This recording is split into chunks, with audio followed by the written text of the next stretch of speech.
अगला दिन दोपहर को वे अटारी में गए जहां वे कभी नहीं गए थे। वहां उन्हें एक बहुत ही खास चीज मिली।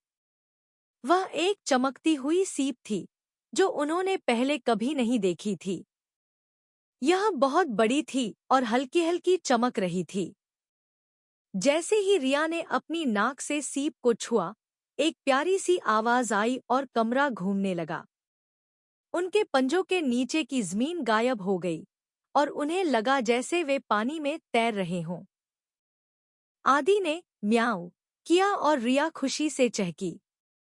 उन्होंने देखा कि वे पानी के अंदर थे। सूरज की रोशनी ऊपर से नीचे आ रही थी और रंग-बिरंगी चट्टानों को चमका रही थी। रंग-बिरंगी मछलियां उनके पास से गुजर रही थी। उन्हें बिल्लियों को देखकर कोई डर नहीं लगा। हहम, पानी के अंदर हैं, आदि ने धीरे से कहा। उसकी मूंछें हिली जब एक छोटा समुद्री घोड़ा उसके नाक के पास से गुजरा। उसे लगा था कि वह भीग जाएगा, पर ऐसा नहीं हुआ। एक अदृश्य बुलबुला उन्हें घेरे हुए था जिससे वे आसानी से सांस ले सकते थे और मजे से घूम सकते थे। रिया तो बहुत बहादुर थी। वह पहले से ही एक चमकती जेलीफिश को छूने की कोशिश कर रही थी।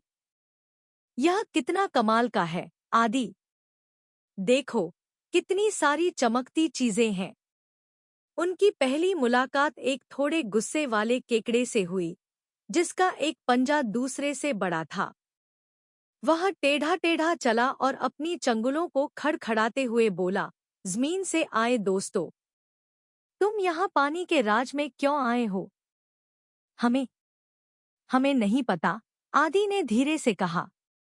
हमने एक सीप को छुआ और बस हम यहाँ आ गए। केकड़ा, जिसका नाम पिंची था, थोड़ा नरम पड़ गया। अच्छा, वह फुसफुसाती सीप है। वह जिसे चाहे उसे बुलाती है। तुम्हारे दिल में बहुत जानने की इच्छा होगी। उसने एक दूर चमकती रोशनी की ओर इशारा किया। अगर तुम्हें जवाब चाहिए, तो उस रोशनी की तरफ जाओ जहां चमकती गुफाएं हैं। पर ध्यान रखना, पानी की लहरों से और अंधेरे से बचना। आदि और रिया ने सिर हिलाया और चल पड़े। पानी में एक ताकत उन्हें आगे धकेल रही थी। उन्होंने बड़ी-बड़ी समुद्री कछुओं को शांति से तैरते देखा। उनकी पुरानी आंखें बहुत सी कहानियां कहती लगती थी। नटखट डॉल्फिन उनके चारों ओर घूम रही थी। उनकी आवाजें पानी में हंसी की तरह गूंज रही थी। लेकिन उनकी यात्रा आसान नहीं थी। वे पानी की घास के एक बड़े घेरे में फंसने लगे थे। आदि ने अपने शिकार करने के तरीके को याद किया और अपनी तेज पंजों से घास को दूर हटाया। रिया ने अपनी ताकत से घने हिस्सों से रास्ता बनाया। वे एक भयानक ईल मछली के मुंह से बाल-बाल बचे। उसकी आंखें अंधेरे में चमक रही थी। उनकी मूंछें, जो शिकार को खोजने में मदद करती थीं, अब पानी के अंदर रास्ता ढूंढने में बहुत काम आईं।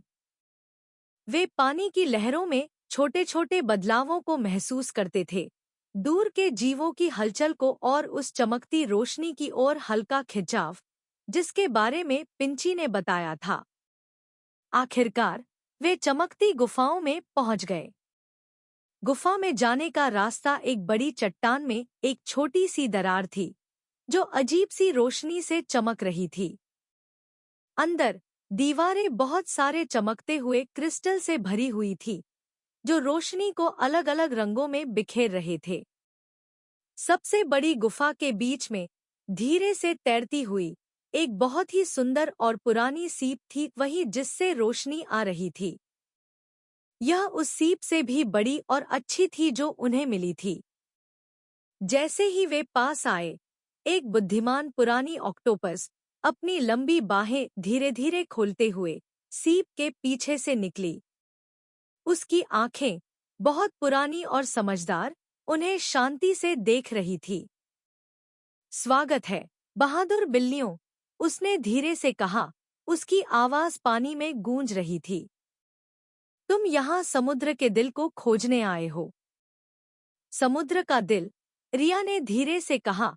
उसकी आंखें बड़ी बड़ी हो गईं। हाँ, ऑक्टोपस ने कहा। वह फुसफुसाती सीप जो तुम्हें मिली थी, वह तो बस एक छोटा सा टुकड़ा है, इस जगह की चाबी। केवल वही जिनके मन में सच्ची जानने की इच्छा और निडरता हो, वे यहाँ पहुंच सकते हैं। लेकिन हम यहाँ क्यों हैं? आदि ने पूछा। उसकी आवाज में आश्चर्य और थोड़ी हैरानी थी।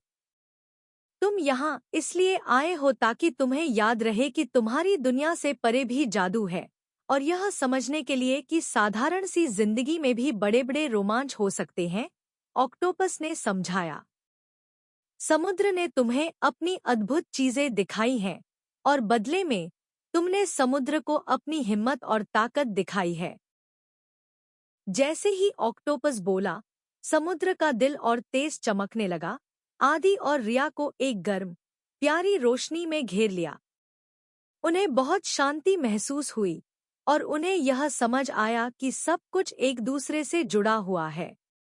उनके अटारी, उनकी धूप वाली खिड़की और उनके आरामदायक घर की तस्वीरें उनके मन में आईं। लेकिन अब उन तस्वीरों में पानी के अंदर की दुनिया के सुंदर रंग भी थे।